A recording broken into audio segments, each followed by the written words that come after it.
ಕಲಬುರಗಿ ಜೈಲಿಂದ ಕೈದಿಗಳು ಪರಾರಿ ಪ್ರಕರಣ ಸಂಬಂಧ ಜೈಲಿನ ಬ್ಯಾರಿಕೇಡ್ನ ರಾಡ್ ಕಟ್ ಮಾಡಿದ್ರು ಕೈದಿಗಳು. ನಂತರ ಏಣಿಯನ್ನ ಬಳಸಿ ಗೋಡೆ ಹಾರಿ ಅಲ್ಲಿಂದ ಕೈದಿಗಳು ಎಸ್ಕೇಪ್ ಆಗಿ ಹೋಗಿದ್ರು.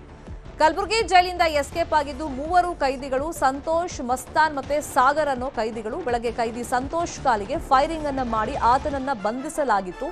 ಆ ಸಂದರ್ಭದಲ್ಲಿ ಆತ ಪೊಲೀಸರು ತನ್ನನ್ನ ಹಿಡ್ಕೊಳ್ಳೋಕೆ ಬಂದಾಗ ಅವ್ರ ಮೇಲೆ ಅಟ್ಯಾಕ್ ಮಾಡೋಕೆ ಪ್ರಯತ್ನವನ್ನ ಪಟ್ಟಿದ್ದ. ಹಾಗಾಗಿ ಆತ್ಮರಕ್ಷಣೆಗೋಸ್ಕರ ಪೊಲೀಸರು ಫೈರಿಂಗ್ ಅನ್ನ ಮಾಡಿದ್ರು ಸಂತೋಷ್ ಕಾಲಿಗೆ.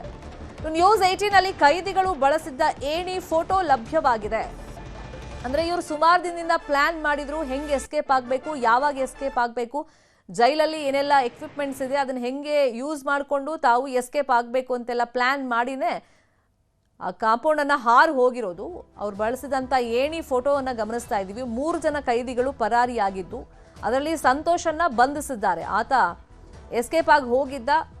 ಆತನನ್ನ ಹಿಡಿಯೋಕೆ ಹೋದಂತ ಸಂದರ್ಭದಲ್ಲಿ ಆತ ಪೊಲೀಸರ ಮೇಲೆನೆ ಹಲ್ಲೆಗೆ ಪ್ರಯತ್ನವನ್ನ ಪಟ್ಟಿದ್ದ. ಬ್ಯಾರಿಕೇಡ್ನ ರಾಡನ್ನ ಕಟ್ ಮಾಡಿ ಆಮೇಲೆ ಆ ಕಾಂಪೌಂಡ್ಗೆ ಏಣಿಯನ್ನ ಇಟ್ಟಿದ್ದಾರೆ.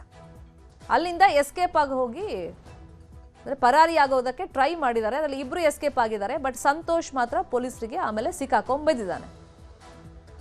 ಇದೇ ವಿಷಯವಾಗಿ ಇನ್ನಷ್ಟು ಡೀಟೇಲ್ ಆಗಿ ಇನ್ಫಾರ್ಮೇಶನ್ ಕೊಡ್ತಾ ಹೋಗೋದಕ್ಕೆ ನೇರ ಸಂಪರ್ಕದಲ್ಲಿ ಕನೆಕ್ಟ್ ಆಗಿದ್ದಾರೆ ನಮ್ಮ ರಿಪೋರ್ಟರ್ ಅರುಣ್, ಈ ಏಣಿ ಇರ್ಬೋದು ಅಥವಾ ರಾಡ್ ಕಟ್ ಮಾಡೋಕ್ಕೆ ಬಳಕೆ ಮಾಡುವಂತ ಎಂಥದ್ದೇ ಅಲ್ಲಿ ಇರುವಂತ ಎಕ್ವಿಪ್ಮೆಂಟ್ಸ್ ಇರ್ಬೋದು, ಮೆಟೀರಿಯಲ್ಸ್ ಇರ್ಬೋದು, ಅದನ್ನ ಇಟ್ರೆ ಕೈದಿಗಳು ಎಸ್ಕೇಪ್ ಆಗ್ತಾರೆ ಅನ್ನೋ ಪ್ರಜ್ಞೆ ಇರಬೇಕು. ಬಟ್ ಇಷ್ಟು ಈಸಿಯಾಗಿ ಎಲ್ಲವೂ ಸಿಕ್ಬಿಡ್ತಾ ಕೈದಿಗಳಿಗೆ?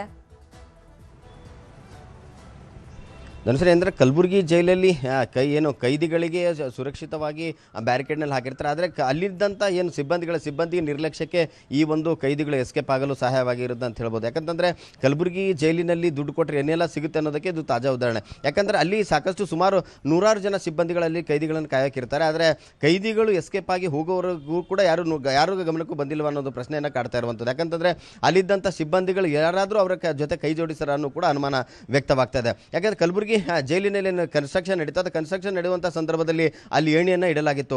ಆ ಏಣಿ ಇಟ್ಟಂಥ ಅದು ಏಣಿಗಳನ್ನು ತೆಗೆದುಕೊಂಡು ಹೋಗಿ ಕಂಪೌಂಡ್ ಗೋಡೆಗೆ ಹಚ್ಚಿ ಅಲ್ಲಿಂದ ಅವರು ಕಂಪೌಂಡ್ ಗೋಡೆಯನ್ನು ಹಾರಿ ಎಸ್ಕೇಪ್ ಆಗಿರುವಂಥದ್ದು.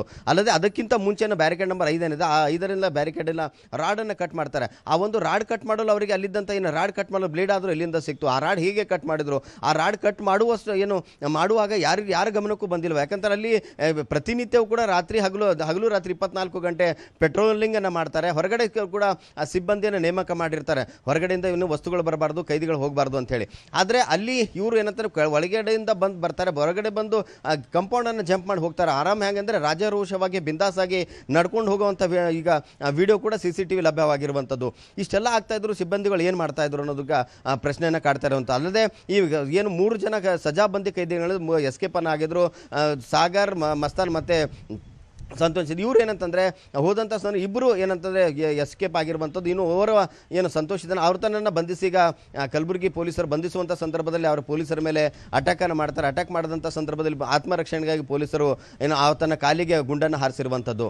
ಇಷ್ಟೆಲ್ಲ ಏನಂತಾರೆ, ಜೈಲಿನಲ್ಲಿ ಸುರಕ್ಷತೆ ಇರ್ತಾ ಇದೆ. ಕೈದಿಗಳ ಕಾಯಕ್ಕೆ 100 ಜನ ಅವರಿಗೆ 100 ಕೋಟಿನ ಖರ್ಚನ್ನು ಮಾಡಿ ಇವ್ರಿಗೆ ನಿಗರಾಣಿ ಮಾಡೋಕ್ಕೆ ಇಟ್ಟಿರ್ತಾರೆ. ಆದರೆ ಇಷ್ಟೆಲ್ಲ ಟೈಟ್ ಸೆಕ್ಯೂರಿಟಿ ಇದ್ರು ಹೇಗೆ ಹೋಗಿದ್ರು ಅನ್ನೋದ್ರ ಬಗ್ಗೆ ಈಗ DIG ಅವರು ಜೈಲಿಗೆ ಭೇಟಿ ನೀಡಿ ಅಲ್ಲಿ ಪರಿಶೀಲನೆ ನಡೆಸ್ತಾ ಇದ್ದಾರೆ.